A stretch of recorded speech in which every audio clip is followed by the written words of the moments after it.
નમસ્કાર મિત્રો, આજે અમારા કિશન કનૈયાને સુરતી સ્ટાઇલમાં ઢોસા ખાવાની ઈચ્છા થઈ છે. વાઘોડિયાની અંદર આવેલા ઓનલી ઢોસાની બ્રાન્ચ પર 16 કિલોમીટર કાપીને પહોંચી ગયા છે. ઢોસા એ 150માં અનલિમિટેડ ઢોસા આપે છે અને અલગ અલગ વેરાયટીના ઢોસા ત્યાં અવેલેબલ છે. મેં 150નો અનલિમિટેડ ઢોસા કોમ્બો મંગાવી લીધો છે. સ્ટાર્ટરમાં તમને અહીંયા પાણીપુરી આપવામાં આવે છે. ટેસ્ટ ક્વાઇટ ગુડ છે અને પાણીપુરી ખાતાની સાથે જ ડોલ ભરીને કોકોનટ ચટણી આવે, જગ ભરીને સાંભર આપી ગયા છે અને એ પત્યું ત્યાં સુધી માત્ર ઢોસા પહોંચી ગયા છે. હવે ઢોસાને અમે ટેસ્ટ કરીએ એ પહેલાં અમારી વાટકીઓ અને સાંભર અને ચટણીને ડોલમાંથી બુલેટની જેમ ચાર્જ કરી લીધી છે.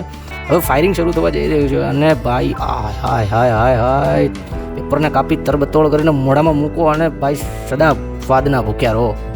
ખૂબ જ સરસ મજાનો ટેસ્ટ છે, સારું છે. 150માં ક્વાઇટ ગુડ છે. એ પત્યું ત્યાં સુધીમાં તો અમને ઇડલી આપવામાં આવે છે. કિશનને ઇડલી આવી, એ પત્યું ત્યાં તો મસાલા ઢોસા આવી ગયો અને મસાલા ઢોસા પતે એ પહેલાં તો એ ભાઈએ ડોલ ભરીને મૈસૂર ભાજી આપી દીધી. એ ભાજી પચે અને કંઈ બીજું આપે એ પહેલાં અમે ત્યાંથી ભાગી ગયા.